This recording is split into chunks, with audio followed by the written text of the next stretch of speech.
오늘 설교를 잘 드러내는 구절을 제가 하나를 가지고 왔습니다. 기억해줘. 내가 멀리 떠나더라도 기타 소리를 들을 때마다 내가 너와 있을 수 있는 유일한 방법으로 내 곁에 있다는 걸 알아줘. 널 다시 안을 때까지 기억해줘. 이거 아마 아시는 분들 계실 텐데 애니메이션 코코 저희 딸들이 너무 좋아하는 Remember Me 기억해줘. 거기 있는 한 구절을 제가 가지고 왔습니다. 아, 오늘은 이제 Remember 시리즈의 두 번째 시간입니다. 우리는 지금 기억에 대해서 8주간 나누길 원하고 오늘은 그 두 번째 Engage 그래서 연결되다. 그래서 기억과 연결의 상관관계에 대한 것을 하나님의 성경을 중심으로 함께 살펴보기를 원합니다. 오늘의 키워드는 연결입니다. 왜냐하면 기억은 연결과 굉장히 밀접한 관련이 있기 때문입니다. 먼저 기억이란 무엇입니까? 과거의 특정한 한 지점과 연결되는 것입니다. 그냥 과거의 특정한 한 지점만 연결됩니까? 그래서 정보만 떠올리는 것입니까? 그렇지 않습니다. 기억을 하지 않습니까? 그러면 또 그때에 있었던 특정한 기분, 느낌, 정서와 연결됩니다. 그래서 잘 지내다가도 막 기분 더러웠던 기억 또는 막 힘들었던 기억 그러면 막 그냥 아무렇지 않은 일상인데 그 힘들었던 정서와 연결됩니다. 그래서 기분이 상하기도 하고 또 뭐 울적하고 별 일이 없었는데도 그때 즐거웠던 기억을 떠올리면 그 즐거웠던 정서와 감정과 연결됩니다. 왜 친구들 오랜 친구들과 만나면 뭐가 좋냐면 얘네들끼리 추억이 많죠. 그러면 평상시엔 그런 생각 안 하고 살다가 모여서 야 너 10년 전에 그랬잖아 5년 전에 그랬잖아 그러면서 아름다웠고 행복했던 추억들을 계속해서 떠올리다 보면 그게 막 증폭되기 시작합니다. 그러니까 기억은 어떠한 정서, 감정과도 연결되더라는 것입니다. 또한 기억은 개별적으로 존재하지 않습니다. 카테고리화되어 있습니다. 무슨 말이냐면요. 슬픈 기억을 떠올리지 않습니까? 그러면은 연달아서 슬픈 기억이 꼬리에 꼬리를 물고서 올라오게 됩니다. 즐거웠던 기억을 떠올리지 않습니까? 그럼 즐거웠던 기억이 꼬리에 꼬리를 물고서 연달아서 떠오르게 됩니다. 고통스러웠던 부끄러운 기억을 떠올리지 않습니까? 그럼 부끄러운 기억이 꼬리에 꼬리를 물고서 떠올리게 됩니다. 그러니까 내가 어떠한 기억을 한다라는 것은 물론 내가 의식하지 못하는 가운데 그냥 막 나에게 엄습하고 닥쳐오기도 하지만 사실은 왜 고구마 이렇게 줄기를 뽑을 때 보면은 한 줄기를 뽑으면은 고구마가 연달아 오지 않습니까? 그래서 당신이 어떤 기억의 뚜껑을 열 때에는 어떤 기억이 올 때 내가 이 기억과 연결되면 꼬리에 꼬리를 물고서 그런 기분을 나는 계속해서 누리게 되겠군. 그러니까 내가 어떤 기억을 계속해서 떠올리게 될 때, 들어가게 될 때, 입구의 문고리를 잡았을 때, 내가 이 기억의 문고리를 열면 이런 류의 기억이 계속해서 나한테 찾아오게 되겠군. 이런 생각을 해볼 필요가 있다는 것입니다. 그런 면에서 하나님은 우리가 어떤 기억에 연결되기를 원하시며 어떤 방식으로 연결되기를 원하시는가에 대해서 오늘 조금 더 차근차근 함께 살펴보기를 원합니다. 살다가 보면 특별히 행복한 순간이 있죠. 특별하게, 스페셜하게 행복한 순간들이 있습니다. 뭐 해마다 찾아오는 생일이죠. 생일은 내가 주인공이 된 것 같은 날이죠. 그래서 유독 아침이 되면은 전날부터 보냈던 새벽에 왔던 그 생일 축하한다는 문자들과 또 이제 기프티콘들이 막 있죠. 그다음에 이제 만나는 사람마다 생일 축하해. 그러니까 나를 위한 날이 되니까 내가 되게 특별한 사람이 된 것 같은 느낌. 정말 그날은 그날 하루는 1년 가운데서 유독 특별한 날이죠. 그다음에 어떤 성과를 넘어갈 때 어떤 관문을 통과할 때에도 내가 특별한 것 같은 느낌을 받을 때가 있죠. 연애를 시작할 때라든지 내가 취업이 될 때라든지 어떤 관문을 통과할 때도 내가 뭔가 특별한 기분을 내가 느낄 때가 있습니다. 또는 저도 최근에 안식월 때문에 여행을 가보니까 확실히 여행은 내가 스페셜하다는 느낌을 나에게 확실히 주는 것 같아요. 그러니까 내가 살다가 보면 특별히 행복한 순간이 있고요. 특별히 행복한 순간만 있습니까? 그렇지 않습니다. 남다르게 특별하게 불행한 순간도 있습니다. 그죠? 내가 원했던 것들이 이제 좌절될 때에 말 그대로 취업 원서를 냈는데 내가 취업이 안 됐다라든지 내가 연애를 할 땐 특별히 행복했는데 이별을 하면 특별하게 불행하죠. 그러니까 내가 특별하게 행복한 날들만 있는 것이 아니라 내가 슬픈 소식을 듣는 데라든지 남다른 고통이 오면 내가 특별하게 고통스러울 때도 있다는 것입니다. 특별하게 불행한 순간들을 떠올리면 저는 제 앞에서 세상이 컬러풀했었는데 잿빛이 되는 것 같은 느낌을 저는 실제로 받은 적이 있습니다.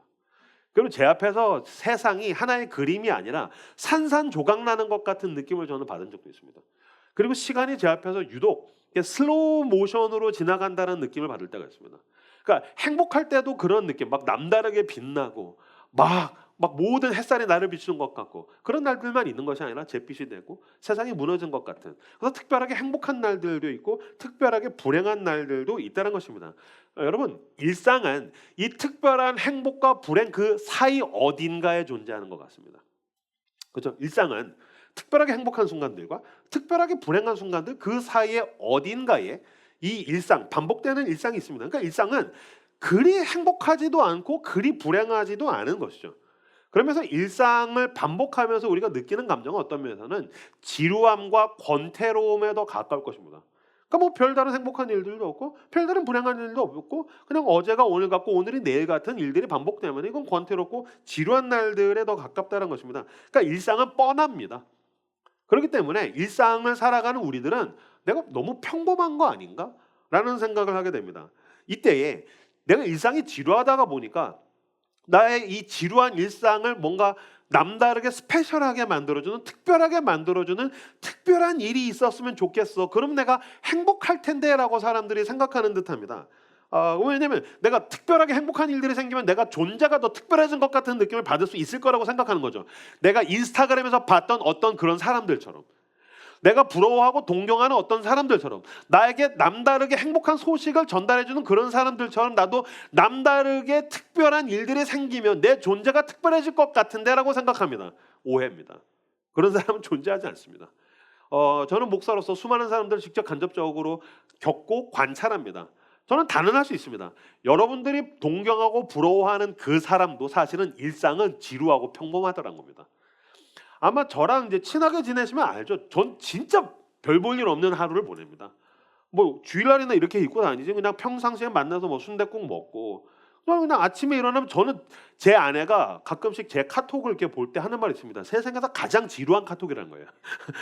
저는 그냥 루틴 뻔하고요. 늘 설교 준비하고 교회 일하고 근데 그거를 사진을 찍어서 그 찰나의 순간을 인스타그램에 보내면 수많은 목사들이 와 이명규 목사는 특별해 라고 느끼는 겁니다. 그렇지 않습니다. 그러니까 여러분 당신이 동경하고 부러워하는 그 사람들도 일상은 다 뻔하더라는 것입니다. 그런 면에서 여러분 왜 특별한 사람도 뻔할까요? 그 일들을 반복해서 겪다가 보면 결국에 모든 일상은 평범한 가운데로 오기 때문이라는 것입니다. 그렇기 때문에 이 질이 멸렬한 일상을 어떻게 특별하게 살 수 있을 것인가? 특별한 일을 경험해야 되는 것이 아니라 일상 가운데 특별한 것을 기억해야 되는 것입니다. 그러니까 내가 특별한 일을 계속해서 겪으려고 하면은 오히려 조증에 가까워질 확률이 굉장히 높습니다. 그렇지 않습니다. 특별한 것을 경험하려고 자꾸 시도하는 것뿐만이 아니라 특별한 것을 일상 가운데에서 빈번하게 기억하려고 할 때 내 일상이 빛나게 될 거란 것입니다. 왜냐면 여러분의 몸은 여러분도 모르는 가운데 여러분의 삶은 어떤 일종의 항상성을 유지하려고 합니다. 항상성에는 무엇입니까? 균일하고 일반적인 내 삶의 형태로 나를 계속해서 그걸 유지하려고 하는 것입니다. 그러니까 특별한 일이 생기지 않습니까? 그럼 내 삶이 나를 끌어내리는 겁니다. 왜냐하면 계속 그 상태에 있을 수 없기 때문입니다. 그런 가운데 계속 특별한 일을 겪고 남다른 특별한 기분을 느끼려고 하지 않습니까? 저는 실제로 그런 사람들 봅니다. 남다른 눈길을 받고 싶고 남다른 사랑을 받고 싶고 이런 사람들이 요새 뭐라고 얘기하죠? 관종이죠. 그러니까 그런 사람을 저는 볼 때 뭐라고 느끼냐면은 비행기가 떴는데 착륙을 하지 않고 연료가 떨어질 때까지 배회한다는 느낌을 받게 됩니다. 비행기가 떴으면 착륙해야 되는 것입니다. 근데 계속해서 사람들에게 찬사를 받고 싶어. 계속해서 사람들에게 남다른 애정을 받고 싶어. 남다른 관심을 받고 싶어. 그럼 떴으면 착륙을 안 합니다. 그러다 보니까 오히려 인간관계에 분란을 일으키고 사람들 속에서 오히려 내가 사랑받고 있지 못하는 것 같아.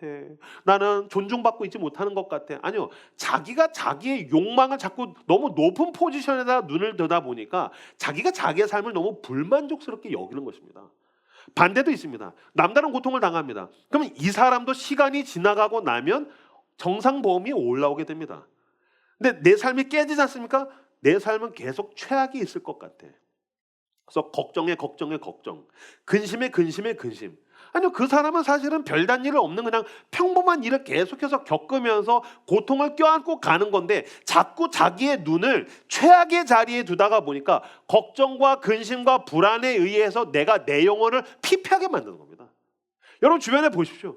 그냥 일상은 반복되지 않습니까? 근데 몇 가지 고통스러운 일 때문에 내 모든 삶이 마치 그런 것처럼 계속해서 걱정에, 근심에, 불안에 사로잡혀서 자기의 내면을 황폐하게 만드는 사람들이 굉장히 빈번하게 볼 수 있을 것입니다. 그런 면에서 여러분, 은혜를 내 눈에다가 렌즈로 장착하는 것은 굉장히 중요합니다. 내가 일상을 바라볼 때, 그리고 내 과거를 바라볼 때, 내 과거를 기억할 때, 그리고 내가 미래를 상상할 때에 은혜를 내가 렌즈로 장착하는 것은 굉장히 중요합니다. 하나님께서 나에게 좋은 것을 주셨습니까? 그럼 다시 일상으로 돌아와서 하나님은 나에게 얼마든지 그런 일을 베푸실 수 있는 분이야. 일상을 받아들이고 일상 가운데에서 오히려 일상을 빛나게 만들 수 있습니다. 기억하면서 감사하는 것이죠. 은혜에 대해서 감격하는 것이죠. 계속 그런 일을 겪지 않을지라도 내가 그것들을 기억하면서 기뻐하면서 별일 없는 일상들을 우리들은 힘있게 보낼 수 있을 것입니다. 반대로 내 삶이 무너졌을 때에도 은혜를 가지고서 괜찮아, 주님은 나를 건져주시는 분이야, 주님은 이 고통 가운데에서 불 가운데 함께 하시고 주님은 나의 폭풍 가운데 함께 하시는 분이야, 그 가운데에서도 내가 그 은혜를 기억하면 나는 일상 가운데 힘을 낼 수 있기 때문이라는 것입니다. 은혜를 기억하는 것, 그 은혜에 대한 반응으로서 감사하는 것이 내 일상을 특별하게 만들어줍니다. 그래서 여러분, 감사는, 은혜를 기억하는 것은 좋은 음악과 같습니다. 왜냐하면 이것은 지루한 일상을 특별하게 만들어주기 때문이라는 것입니다. 저는 음악 굉장히 좋아합니다. 왜냐하면 출근할 때 빌어먹을 안식월이 끝나고 출근을 해야 돼. 근데 음악을 탁 틀었을 때 막 세상이 빛나는 것 같은 느낌을 받을 때가 있어요. 내 영혼에 불이 다 꺼졌을 때 어떤 내가 좋아하는 찬양이나 워십곡을 딱 틀었을 때 막 내 은혜들이 다시 막 활활 타오르는 것 같은 느낌을 받을 때가 있어요. 마찬가지입니다.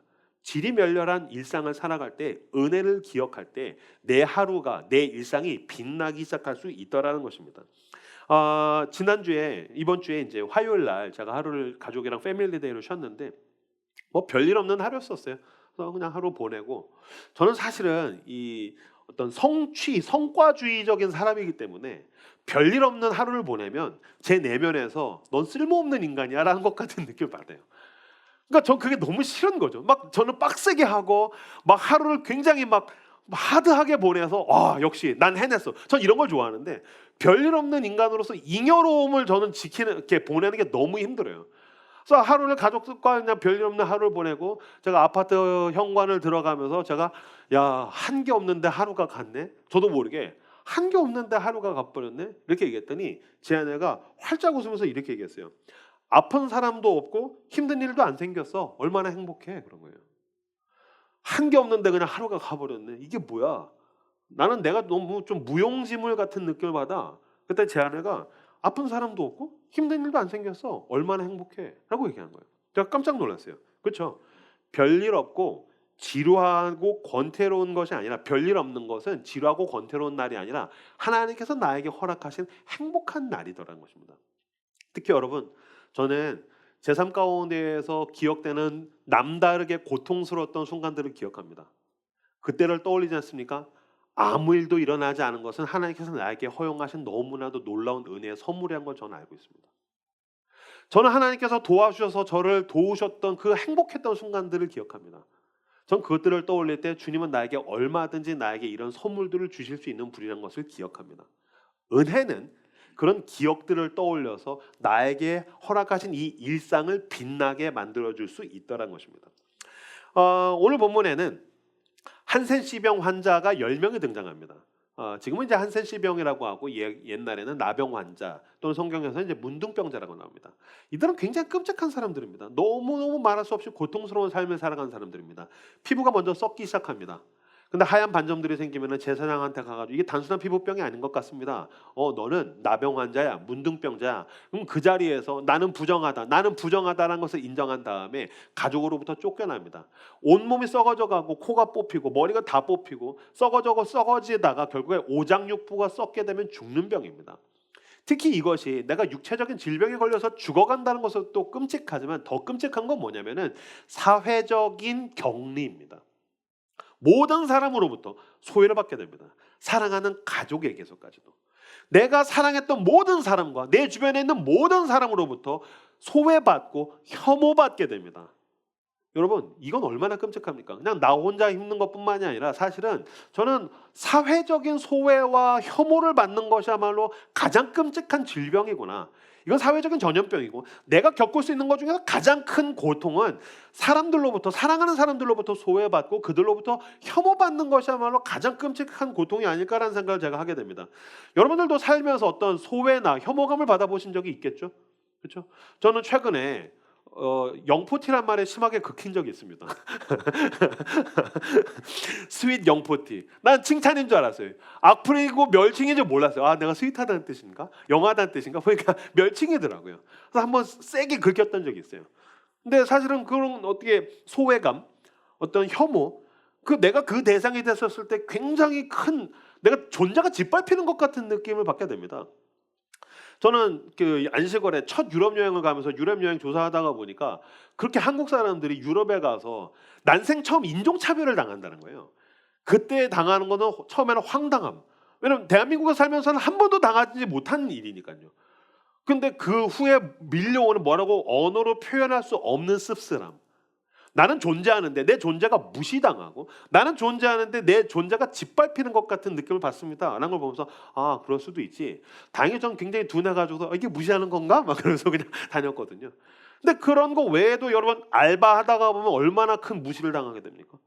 소외감. 내가 인간이 아니라 어떤 나를 도구로 취급하는 것 같은 느낌. 그 일종의 혐오감. 이사를 가다가 보면 그런 류의 모멸감 같은 것들을 굉장히 많이 받게 되죠. 내가 돈이 없음으로 인해서 내가 가지고 있는 재산이 어떤 이 부분이라는 것에 대해서 내가 원하던 것들로부터 내가 무시당하고 내가 소외당하고 내가 혐오감을 받는 것 같은 그런 모멸감 이런 것들을 또 받을 수가 있죠. 그러니까 우리들은 살면서 일종의 소외감과 또 뭐 여러분 직장에서 그런 것도 어마어마하게 당하겠죠. 그 혐오감, 멸시 이런 것들을 받게 되죠. 여러분 나병 환자, 문둥병자는 우리가 받을 수 있는 인간이 받을 수 있는 그 소외와 혐오 중에서 최악의 것을 지금 받는다고 생각하시면 되는 것입니다. 그러니까 인간 취급을 못 받는 사람들, 내 존재가 그 누구에게도 인정받지 못하는 사람들, 인간 냄새가 그리워서 사람들에게 가지 않습니까? 그들은 돌을 맞고 죽어도 할 말 없는 사람들이었다는 것입니다. 내 스스로 난 부정하다, 나는 부정하다 무슨 뜻입니까? 너희들이 나를 혐오해도 나는 마땅하다. 이건 너무 서글프지 않습니까? 너희들은 나에게 그 뭐라고 혐오를 하든 그건 다 마땅하다. 이 말을 할 때 얼마나 피눈물이 나겠습니까? 그런 최악의 혐오를 받는 사람들이 바로 이 나병 환자더라는 것입니다. 예수님께서 그 마을을 지나간다라는 이야기를 듣고 나서 10명의 나병 환자가 소리를 지릅니다. 우리를 불쌍히 여겨주십시오. 우리를 불쌍히 여겨주십시오. 이 말은 너무 서글프죠. 누구도 나를 불쌍하게 여기지 않습니다. 오히려 그들은 나에게 욕하면서 그들은 나에게 멸칭을 이야기하고 그들은 나에게 혐오를 하면서도 난 그거를 받아들여야 되지 누구도 나에게 동정심을 주지 않습니다. 누구도 나에게 당신 참 힘들겠다. 물론 당신이 죄가 있고 물론 당신이 잘못이 있고 당신이 실수가 있지만 그런 당신 사람 아니냐. 나 같은 사람 아니냐. 나도 당해보니까 너무 아프더라. 당신도 아프겠다. 라는 말 한마디 해주는 사람 아무도 없습니다. 근데 당신은 우리를 불쌍히 여기실 수 있지 않습니까? 우리를 불쌍히 여겨주십시오. 라고 이야기합니다. 예수님 뭐라고 이야기합니까? 알겠다. 제사장에게 가라. 가서 네 몸을 보여라. 10명이 가던 중에 나았습니다. 엄청난 기적을 경험했습니다. 10명이 그 제사장에게 가다가 10명이 모두 그 한센씨 병으로부터 나았습니다. 엄청난 기적을 경험했습니다. 이건 거의 죽음에서 살아난 정도의 기적이라고 생각하시면 됩니다. 자, 아까 읽었던 15절에서 17절 말씀 같이 읽도록 하겠습니다. 읽겠습니다. 시작. 그 중에 한 사람이 자기가 나은 것을 보고 큰 소리로 하나님께 영광을 돌리며 돌아와 예수의 발 아래 엎드려 감사하니 그는 사마리아 사람이라. 예수께서 대답하여 이르시되 10사람이 다 깨끗함을 받지 아니하였느냐? 그 9은 어디 있느냐? 아멘. 10명이 다 나았습니다.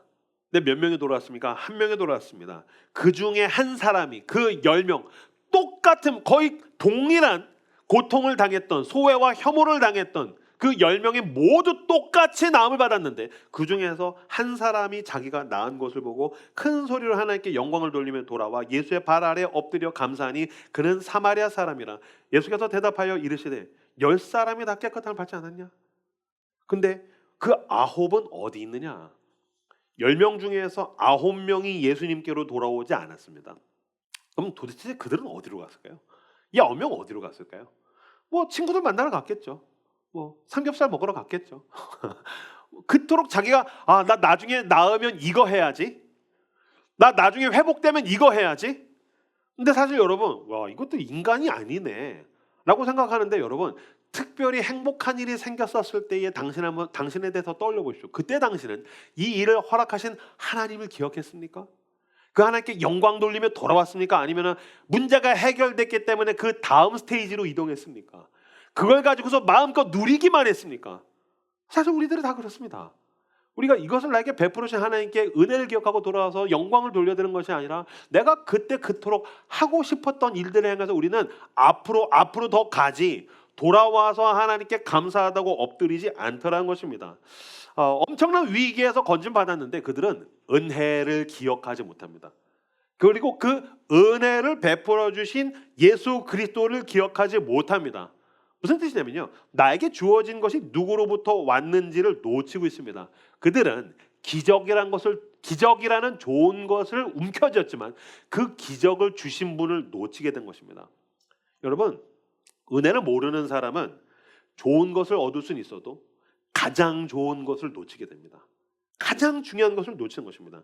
여러분, 최근에 보니까 미국에서 엔비디아의 그 CEO인 젠슨 황이 와서 그 GPU 칩 25만 개를 우리나라에다 이제 줬습니다.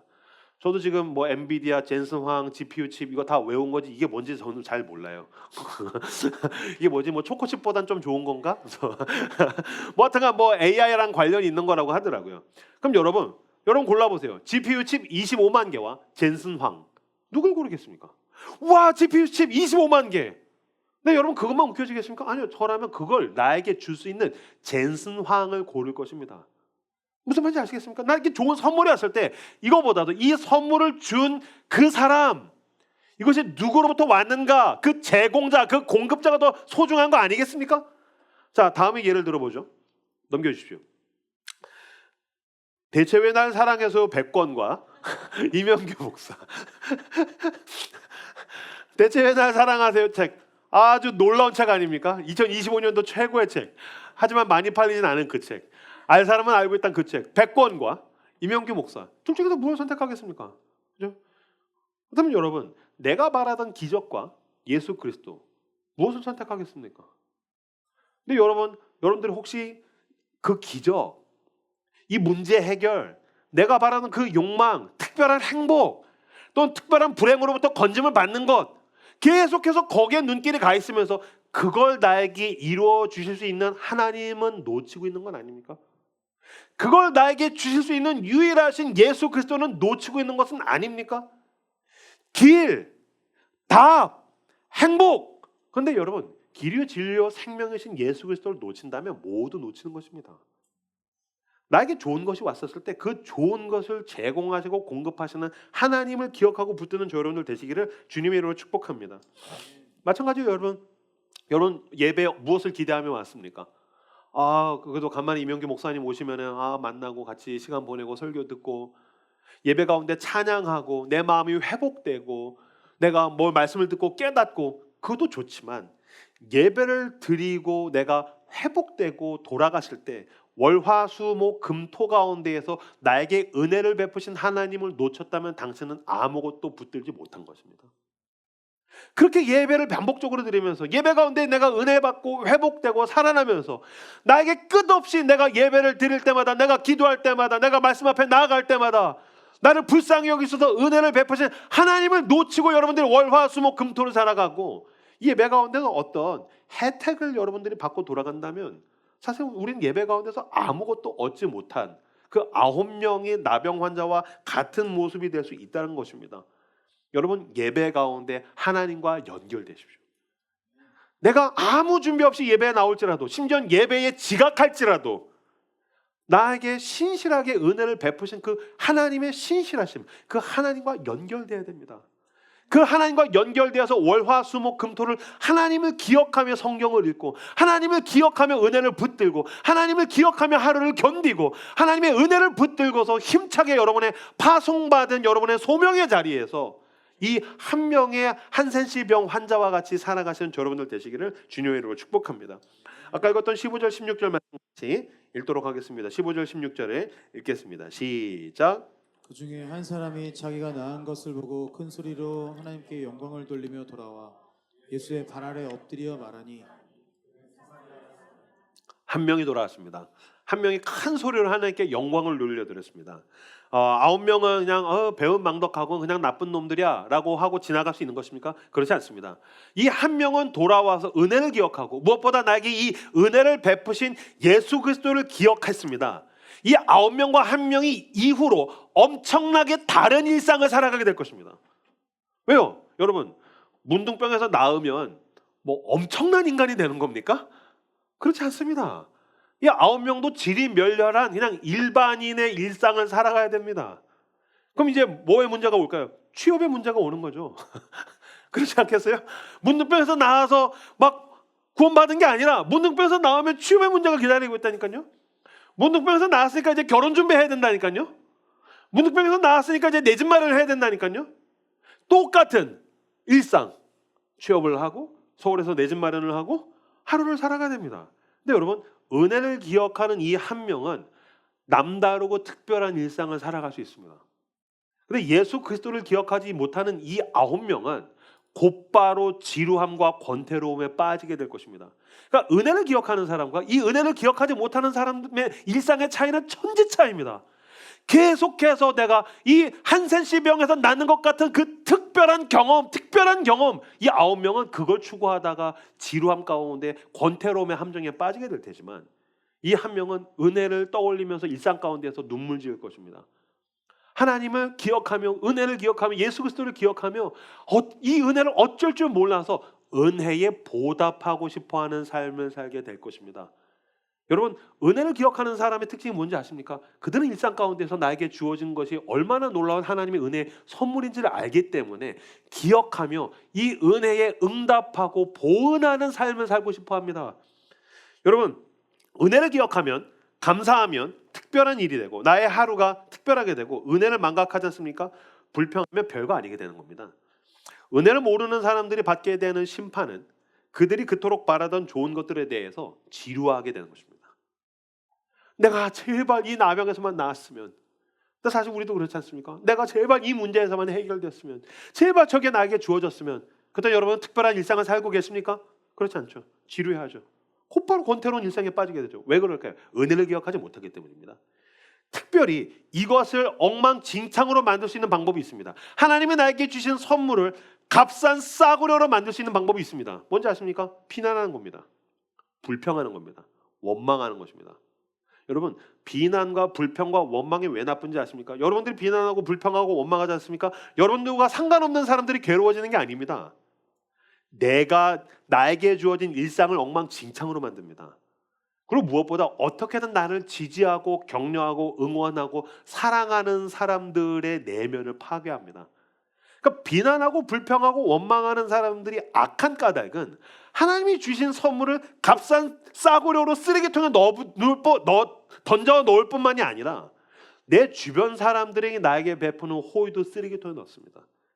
내 주변 사람들이 나에게 주시는 관심과 그 애정도 모두 쓰레기통에 넣습니다. 그러니까 그는 원망하고 불평하고 비난하는 사람은 자기에게 주어진 이 선물을 자기 스스로 짓밟는 사람. 근데 여러분 생각해 보세요. 야, 이거 선물이야. 여러분 이따가 만약에 여러분들이 저랑 같이 밥 먹는데 목사님, 오늘 목사님 식사 제가 대접해 드릴게요. 이런 사람이 있으시길 축복합니다. 뭐가 나갔는데 꺼져! 최악이야. 목사님 빼빼로데이인데 빼빼로 드세요. 최악이야. 막 짓밟는다고 생각해 보세요. 이거 미친놈이네. 또라이네. 인상 파탄자네. 인성 완전히 빠았네. 이런 생각하지 않으시겠어요? 여러분, 비난하고 불평하고 원망하는 사람이 동일합니다. 그 사람은 가족들의 호의를 집어 던지고 그 선물을 짓밟습니다. 공동체에서 비난하고 불평하고 원망하는 사람도 마찬가지입니다. 사람들이 나에게 건네는 선물을 집어 던지고 짓밟는 사람이랑 동일한 것입니다. 그래서 여러분, 은혜를 기억하는 사람은 작은 선물을 더욱더 빛나게 만드는 능력이 있지만 그것들에 대해서 비난하고 불평하는 사람은 자기 스스로 그 모든 것들을 엉망진창으로 만들더라는 것입니다. 개구리 올챙이적 기억을 못한다는 사람이 있습니다. 자기가 그 전에 올챙이였던 기억을 못하는 사람. 여러분, 사람도 그렇습니다. 자기가 옛날에 얼마나 찌질했는지, 자기가 옛날에 그것에 대해서 얼마나 간절했는지 기억 못하는 사람이 있습니다. 여러분, 그거 기억 못하는 사람은 개구리는 괜찮습니다. 인간은 그러면 안 되는 겁니다. 왜 원수는 가슴에 새기고 은혜는 물에 새깁니까? 반대로 하셔야 됩니다. 원수는 물에 떠내려가게 하시고, 망각의 그 강물에 떠내려가게 원수는 내버려 두시고, 은혜를 가슴에 비석처럼 새기셔야 되는 것입니다. 그래서 내가 이 은혜를 어떻게 잊습니까? 내가 이 은혜 잊지 못합니다. 그렇게 계속해서 기억하고 살아야 되는 것입니다. 물에 빠진 놈 건져줬더니 보따리 내놓으란다라는 속담이 있습니다. 물에 빠졌을 때 죽어갈 때는 얼마나 간절했겠습니까? 제발 날 건져주시오. 제발 날 건져주시오. 근데 내가 죽어가 막 꼬락꼬락 막 물 맞고 있는데 누군가 나에게 손을 내밀어 주는 거죠. 그래서 건져줬습니다. 그럼 내가 뭘 기억해야 됩니까? 그치, 내가 죽을 뻔했는데 이 사람이 지금 나 건져준 거야. 내가 죽을 것 같았던 그 물에서의 허우적거림과 그 공포를 기억하고 이 사람이 나에게 손을 건네준 그 은혜를 기억하지 않습니까? 그럼 그 사람은 그 다음 날부터 거듭난 삶을 살아가는 것입니다. 모든 게 감사하고 모든 일상이 빛날 것입니다. 근데 건져줬더니 욕망에다 눈을 두는 겁니다. 나 이제 어떻게 먹고 살아야 되지? 그럼 그때부터 뭐라고 합니까? 내 보따리 내놓으시오. 내 보따리 어디 있습니까? 물에서 건져줬는데 보따리 내놓으라는 게 인간입니까? 이건 인간이 아닌 겁니다.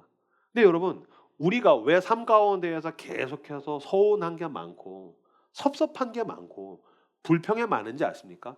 나를 죄와 사망으로부터 건져주신 예수 그리스도의 십자가의 은혜가 보이지 않기 때문입니다.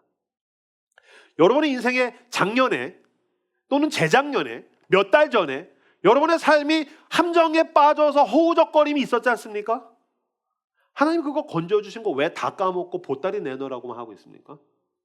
이 교회 처음 올 때 여러분들이 막 허우적거렸던 강물에 떠내려가서 죽어가던 날들 기억 못하십니까? 하나님이 건져주셨는데 왜 그거 다 까먹고 나 서운하다. 하나님 서운해요. 교회에 서운해요. 주변에다 계속 서운하다고만 하십니까? 왜 보따리 타령만 하고 계십니까? 눈을 두어서 과거에 내가 함정에 빠졌고 강물에 떠내려가고 죽어가던 날들을 보십시오. 그리고 주님께서 이 한 명의 나병 환자와 같이 나를 거기서 건져주심을 기억하십시오. 그리고 지금 나에게 주어진 이것들이 얼마나 놀라운 선물인가를 마음에 되새기십시오. 주님, 보따리 없어도 괜찮습니다. 지금 나에게 주어진 게 얼마나 놀라운 은혜인지 나는 알고 있습니다. 이 돌아온 한 명의 나병 환자처럼 주님께 감사하고 영광 돌리고 기뻐하며 일상을 빛나게 만드시는 여러분들 되시기를 주님의 이름으로 축복합니다. 집에서 핸드폰이나 아이패드를 충전할 때가 있습니다. 이렇게 꽂아놓고 뭐 한 몇십 분, 1시간 하다가 핸드폰 봤는데 충전이 하나도 안 돼 있어요. 충전이 하나도 안 돼 있어가지고 내가 지금 일 처리를 해야 되는데 그 이후에 막 막막할 때가 있어요. 그래서 막 짜증이 나고 화가 날 때가 있어요. 그럼 뭐가 문제냐면요, 이 충전기 케이블이 문제예요. 충전기 케이블이 문제예요. 그러니까 충전기는 대부분 문제가 없는 것 같아요. 그 충전기와 제 핸드폰을 연결하는 그 잭선이라고 하는 그 선, 케이블 선이 문제예요. 이거 빼가지고서 놓고서 다른 거 연결해요. 또 안 돼요. 그러니까 집에 충전기 케이블 버려야 될 게 너무 많아. 버려야 될 게 너무 많은데 내가 이걸 나도 왜 안 버리는지 모르겠어요. 그렇지 않습니까? 그러면 막 바구니에 막 쇼핑백에 잔뜩 들어가 있어요. 그럼 자꾸 되는 거 이제 연결하는 거야. 그럼 되는 걸 연결해 놓고서 하면은 그때부터 이게 충전이 될 때가 있더라는 거예요. 여러분, 충전이 안 될 때는 케이블을 바꾸셔야 되는 겁니다. 그리고 버려야 될 케이블은 제때제때 버려야 되는 겁니다. 케이블이 무엇입니까? 연결점인 겁니다. 마찬가지입니다. 여러분들 하루를 살아갈 때에 어떠한 기억에 연결될 때가 있습니다. 근데 내가 지금을 살아갈 때 어떤 과거와 어떤 기억의 케이블로서 연결되었는데 내 하루가 충전이 되지 않을 때가 있습니다. 내 마음과 기쁨과 정서가 충전이 되지 않을 때가 있습니다. 나는 힘있게 하루를 살아가야 되는데 어떤 과거의 특정한 기억에 연결됐을 때 내 하루가 충전되지 않는다면 당신은 기억의 케이블을 바꿔야 됩니다. 근데 왜 맨날 그 우울한 케이블에 연결되어 있습니까? 왜 맨날 그 상처받은 케이블에 꽂아가지고서 내가 하루가 지친다, 버겁다. 왜 그 사람이 나한테 상처 주는 말 한 거 그거 왜 계속 감성합니까? 그 어떤 목사님이, 제가 지난주에도 이렇게 성숙캠에서 설교했는데 어떤 목사님이 이렇게 얘기하시더라고요. 1년 내내 성경을 한 줄도 암송 안 하면서 누가 지나가면서 나한테 한마디 하면 상처받는 거 1년 내내 암송한다는 거예요. 그 새끼가 나한테 그렇게 얘기했어. 그 인간이 나한테 그렇게 얘기했어. 왜 자꾸 그 케이블에 연결돼서 내 에너지를 깎아먹고 있습니까? 그렇다면 여러분, 나를 충전해주고 나를 충만하게 하는 것으로 나는 기억의 연결점을 바꿔야 됩니다. 기억의 케이블을 바꿔야 됩니다. 당신의 그 기억의 연결점이 문제인 겁니다. 예를 들어 드릴게요. 한 그리스도 청년이 있어요. 전 저희 교회에서 엄청나게 많이 봤습니다. 어떤 그리스도의 청년들이 이렇게 연애를 하지 않습니까? 그러면 이제 처음에 썸 타고 연애를 할 때는 막 뭐라고 하냐면요. 막 기도했더니 하나님이 인도하시고 이 썸 타고 연애하는 게 하나님의 뜻이라는 거예요. 전 그럴 수 있다고 생각해요. 막 하나님 그 사람 나한테 보내주셨고 그래서 내가 이 사람 좋아하는데 그 사람도 날 좋아하고 그래서 하나님의 뜻 가운데서 연애를 했다는 거예요.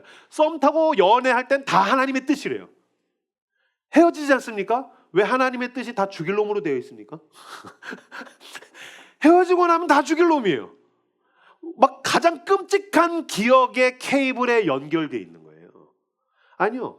헤어질 땐 갈등하고 좀 쓰라린 말들을 하고 불미스러운 일들로 헤어졌을 수도 있겠지만 사랑했던 날들은 여러분 하나님의 선물인 겁니다. 그래도 여러분 그 사람 하나님께서 보내주셔서 사랑하고 헤어졌을지라도 수많은 교훈들을 나에게 주신 것입니다. 그럼 내가 뼈 아픈 가운데 헤어졌을지라도 내가 나에게 주어지는 어떤 하나님의 뜻과 교훈에 연결될 수 있는 거 아닙니까? 하다못해 타산지석이라도 연결될 수 있는 거 아닙니까? 그리고 그 사람이 나에게 해주었던 그 아름다운 추억들에 연결될 수 있는 거 아닙니까? 근데 왜 여러분 최악의 케이블에만 연결돼서 그놈은 죽일 놈이야. 어떻게 하나님의 뜻이 그렇게 최악의 죽일 놈으로 되어 있습니까? 저는 저희 교회에 찾아오는 수많은 사람들과 이렇게 이야기를 나눌 때가 있어요. 제가 알게 된 게 있습니다. 이렇게 교회 오실 때 어떻게 오셨어요? 뭐 어떻게 하다가 교회 찾다가 왔습니다. 뭐 그냥 무미건조하게 그러면 이 사람 별로 우리 교회에 기대가 없나? 근데 오히려 그런 사람들이 오래 가고요. 처음에 올 때 막 열광적으로 쏟아놓는 사람도 있어요. 막 목사님 유튜브에서 봤고 이 교회 진짜 좋은 교회라고 기대가 너무 많고 오케이 거기까지는 좋은데 우리 교회가 좋은 교회라고 하면서 뭐라고 하냐면요. 그 전 교회에 대한 험담을 엄청나게 하시는 분들이 있어요. 뭐 물론 목회자가 뭐 이렇게 성적 스캔들이 있거나 금전적인 스캔들이 있으면 진짜 죽일 놈인데 뭐 그런 뚜렷한 스캔들이 없는데 그 전 교회 뭐 별로였고 진짜 뭐 하나님 뜻에서 어긋났고 막 이 라이트하우스 서울숲이야말로 막 하나님의 뜻에 합한 교회고 그 전 교회는 막 악한 교회고 막 그런 얘기들을 이렇게 하실 때가 있어요. 지금 여러분 그 사람은 그 전 교회에 대해서 최악의 케이블에 연결된 상태예요. 최악의 케이블에 연결됐는데 어떻게 우리 교회에서 좋은 신앙생활을 하고 공동체 생활을 하겠습니까? 그 여러분 사실 이 교회도 뭐 남다르게 좋은 교회입니까? 그렇지 않습니다. 그냥 물론 남다른 패션 감각을 가진 목사가 있긴 합니다. 우. 송파캠은 이게 좋네. 즉각적인 반응이 있네. 뭐 똑같은 교회입니다. 그죠? 똑같은 교회에서 그냥 우리끼리 신앙생활 하는 것입니다. 그럼 여러분 이 교회에서 당신이 좋은 그리스도인이 되고 좋은 공동체 생활을 하려면 어떻게 됩니까? 당신의 과거의 기억의 케이블을 점검해 보십시오. 버릴 건 버리십시오. 망각할 건 망각되도록 흘려보내십시오.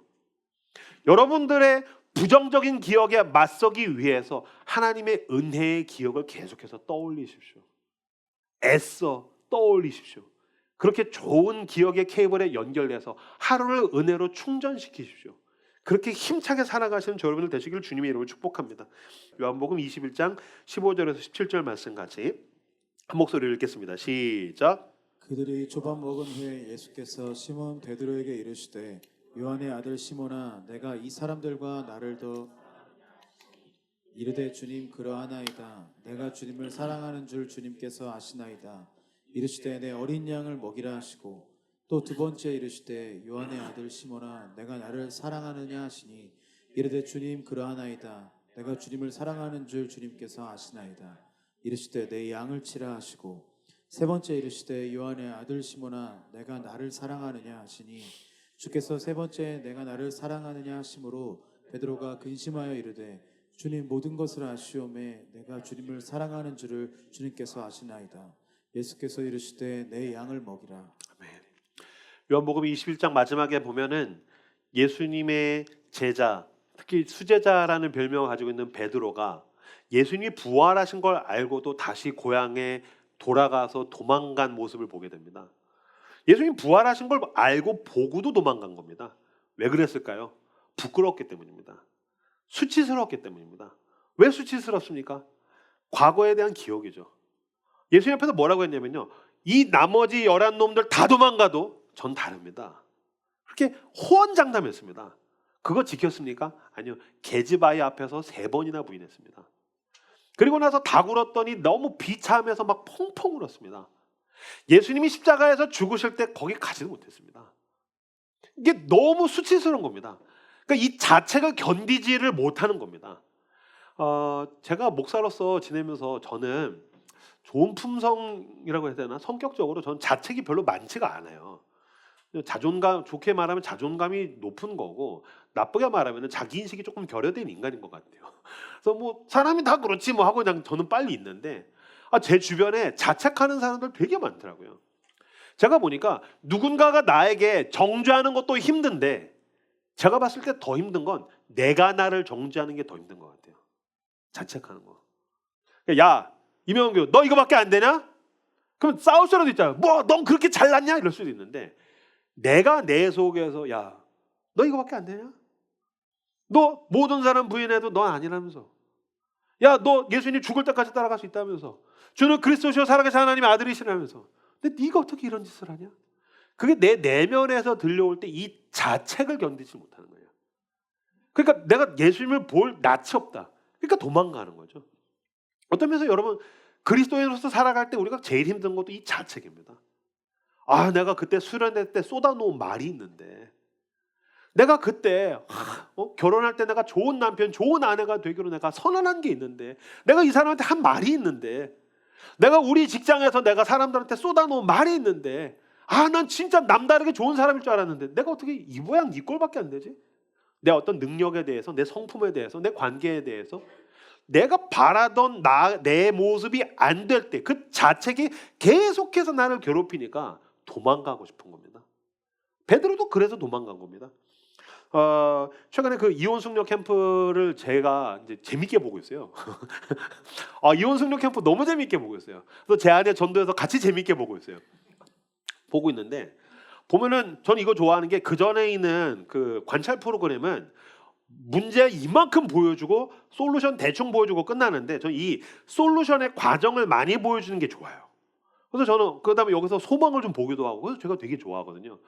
여기에 어떤 남자가 등장했는데 평상시에는 세상 좋은 사람이, 얼굴도 순하게 생겼고 직장이랑 주변 사람들한테는 다 잘해, 다 착해. 근데 집에 와서 아내랑 부딪혔을 때 엄청난 폭력성이 나오는 거예요.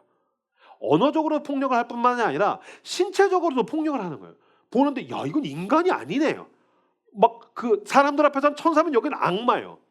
그래서 상담을 막 하는데 어떻게 인간이 이럴 수 있는가, 이렇게 극단적인 양면의 모습을 볼 수 있는가 쭉 얘기하는데, 자기 아버지가 그랬다는 거예요. 그래서 상담을 하면서 아버지가 어머니를 뭐 벌거벗겨 놓고 기마 자세를 하고서 때리고 폭언, 또 자식들한테 폭행, 이걸 거의 매일마다 한 사람인 거예요.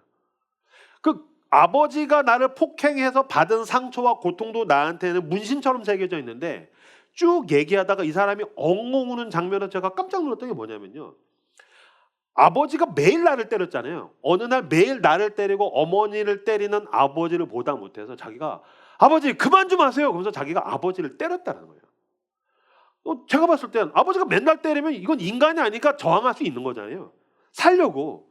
어쩌다 보니까 그럴 수도 있는 거잖아요. 근데 이 사람이 아버지를 때린 자기가 용서가 안 된다면서 펑펑 우는 거예요. 내가 아버지를 때린 게 내가 용서가 안 된다면서 막 자책하면서 우는데, 그렇구나. 결국 사람이라는 게, 그 사람이 나 때린 것도 힘든데 내가 그러다가 내가 어떻게 그 사람한테 내가 이렇게 때릴 수가 있었지?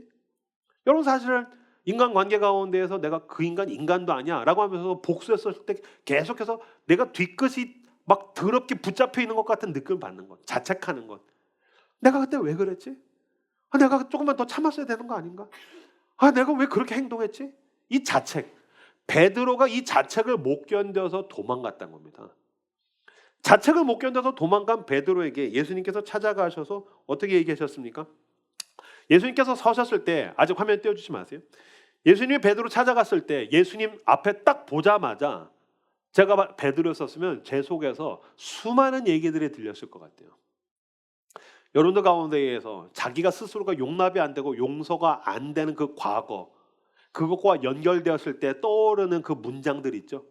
뭐 이런 거죠. 너 어쩌자고 그랬냐? 이야기나 좀 들어보자. 그다음에 그래서 너 이제 어쩔 생각이냐? 꼴 좋다. 이럴 줄 알았다. 네가 어떻게 나한테 그럴 수가 있냐? 네가 인간이냐? 근데 그게 타인이 나한테 한 것뿐만이 아니라 내가 나한테 하는 말들이죠. 나에게 과거에 부끄러웠고 수치스러웠던 순간들에 대해서 네가 어쩌자고 그랬냐? 그러니까 네가 엉망진창으로 만든 거야. 그래서 네가 이제 어쩔 생각인데 너 지금 이거 망한 거 있잖아. 네가 자초한 거야. 이럴 줄 알았어. 네가 어떻게 그럴 수 있어? 너가 어떻게 그 사람한테 그럴 수 있고 너가 어떻게 너 자신한테 그렇게 할 수 있어? 네가 인간이야? 베드로도 이런 자책의 음성이 수도 없이 올라왔고 이 최악의 케이블에 연결되었을 것입니다. 이때 아까 우리가 읽었던 요한복음 21장 15절에서 17절에서 예수님께서 뭐라고 물으십니까? 예수님께서 베드로에게 이렇게 말씀하십니다. 너가 나를 사랑하느냐?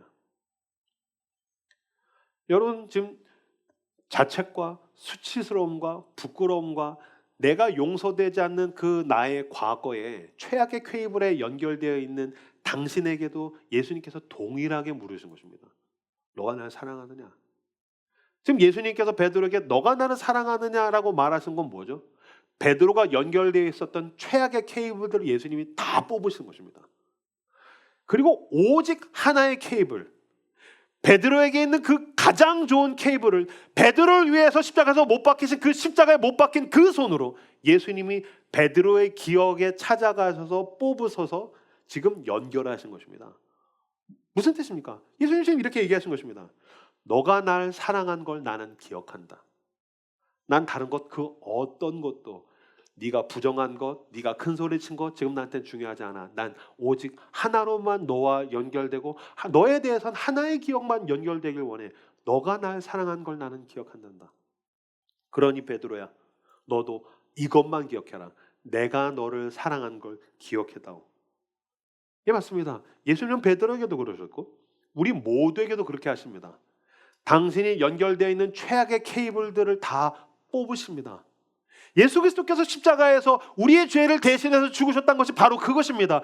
그분은 당신의 과거에 있는 그 모든 기억, 더럽고 추하고 실수하고 죄 지은 최악의 경험들에 대한 그 기억들의 케이블들 다 뽑으셨습니다. 그리고 그가 대신 죽으셨고 그가 죄와 사망의 권세를 이기시고 부활하셔서, 여러분 고린도후서 5장 17절에서 이렇게 이야기합니다. 그런즉 누구든지 그리스도 안에 있으면 새로운 피조물이라. 이전 것은 지나갔으니 보라 새 것이 되었도다. 그가 당신의 과거에 있는 모든 최악의 그 기억들을 다 뽑으시고 당신은 어그러지고 찢어진 과거에 연결되어 있던 것 뽑으시고 죄짓고 실수하고 잘못하고 그렇게 과거에 연결되어 있던 것도 뽑으시고 주님께서 당신을 예수 그리스도 안에서 새롭게 리셋하신 것입니다. 그리고 주님은 당신을 그 사랑에 연결하십니다. 내 사랑에만 연결되었다고. 넌 새 것이란다. 내가 너에게 새로운 것들을 주마. 과거에 대해서도 그렇고 현재에 대해서도 그렇고 무엇보다 난 너의 미래에 대해서 새로운 것들을 주기를 원한단다. 여러분 그 은혜에 연결되십시오. 예수님의 그 구원의 사랑에 연결되십시오. 그 사랑을 기억하십시오. 그리고 그것을 추상적이고 관념적으로 하는 것이 아니라 더 구체적으로 하십시오. 여러분 우리가 추수감사절 향해서 가면서 그 감사 노트 드렸을 것입니다. 매일마다 그것을 보면서 기억하십시오. 내가 구원받은 그 은혜, 주님이 나를 어디서 건져내셨는가, 그리고 주님께서 나를 그 위기와 고통 가운데 어떻게 도우시고 나를 여기로 인도하셨는가를 기억하십시오. 쓰십시오. 되뇌이십시오. 성경 구절을 외우십시오. 그렇게 구체적으로 기억해서 주님께서 나를 새롭게 하신 날들을 향해서 힘있게 걸어가시길 주님의 이름으로 축복합니다. 반주해 주겠습니까? 여러분 가운데 잊을 수 없는 기억이 있으십니까? 저도 있습니다. 특별하게 행복했던 것들, 그리고 특별히 불행했던 것들, 저에게도 그 모든 잊을 수 없는 기억들이 있습니다. 애석하게도 많은 사람들이 계속해서 되뇌이면서 잊지 못하는 기억은 상처받은 거, 복수하고 싶은 거, 힘들었던 것들이라는 것을 알게 됩니다. 근데 여러분 한번 예를 들어보세요. 임영규 목사가 임종 직전이에요. 늙어서 제 모든 수명을 다 마치고 이제 병상에 누워서 가족들과 함께 임종 직전이에요. 제 자녀들이 쭉 모여서 제 가족들이 또는 사랑하는 뭐 교회 식구들이 올 수도 있겠죠. 와서 아버지, 목사님 뭐가 기억나세요? 이젠 인생을 다 마치고 하나님께 가게 될 텐데 뭐가 기억나세요? 임영규 목사님 뭐가 떠오르세요? 라고 했을 때 제가 이렇게 얘기한다고 한번 생각해 보세요. 그때 그 인간 때문에 너무 상처받은 게 기억나. 죽기 직전인데 내가 멋지게 한 방 먹이지 못한 게, 복수하지 못한 게 내가 천추한이 된다. 내가 왜 당했어야 되는지 내가 지금도 모르겠어. 어떻게 그 사람이 나한테 그럴 수 있었는지 내가 너무너무 정말 화가 난다. 치가 떨리고 내가 무덤에서도 눈을 감을 수 없을 것 같아. 제가 임종을 앞두고 있는데 이제 나는 하나님께 가야 되는데 제가 이런 최악의 경험들과 여전히 케이블에 연결되어서 그것을 사람들한테 이야기한다 한번 생각을 해보세요.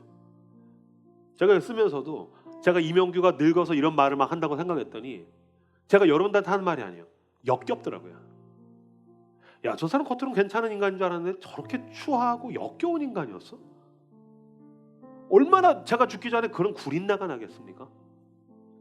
근데 저 또한 여러분도 마찬가지로 수많은 우여곡절과 인생의 산을 넘고 산을 넘어서 제 모든 소명을 다 마치고 제가 죽기 직전에 이렇게 대답한다고 한번 생각을 해보십시오. 아버지, 목사님 뭐가 기억나세요? 난 그날 나를 찾아오신 주님을 잊을 수가 없어. 전 이거 너무너무 원해요. 제가 80이 돼서 죽든 90이 돼서 죽든 내가 방황하고 있던 24살에 그 해에 주께서 나를 찾아오셨어. 난 그날을 잊을 수가 없어. 그 말할 수 없는 고통 속에서 주님이 함께 하셨어. 그 고통이 나를 덮쳤을 때 난 내가 끝났다고 생각했거든. 근데 주님께서 그 가운데 나와 함께 하셨어. 은혜야, 은혜. 모든 게 은혜야. 아니, 아버지 힘드셨잖아요. 목사님 힘드셨잖아요. 아니야. 돌아보면 다 은혜야, 은혜. 모든 게 은혜야. 어떻게 나를 이렇게 사랑해 주실 수가 있을까? 나도 내가 사랑이 안 될 때가 많았거든. 근데 주님이 나를 참 사랑해 주셨어. 돌아보니 그가 나를 참 사랑해 주셨어. 난 이제 곧 은혜의 주님 앞에 서게 될 테지. 두려워. 나도 죽는 게 두려워. 하지만 그분을 만난다고 생각하니 내 삶을 신실한 사랑과 은혜로 연결하신 주님을 내가 이젠 얼굴과 얼굴로 본다고 생각하니 설레이는구나. 너희들도 하나님을 사랑하렴. 여러분, 하나님을 사랑하십시오. 그분과 연결되십시오. 왜 수많은 기억 가운데 최악과 연결되겠습니까? 주께서 당신을 새롭게 하셨습니다. 은혜에 연결되십시오. 그분과 직접 연결되십시오. 그렇게 하루하루 살아가며 은혜가 넘치는 일상을 빛나게 살아가신 여러분들 되시기를 주님의 이름으로 축복합니다.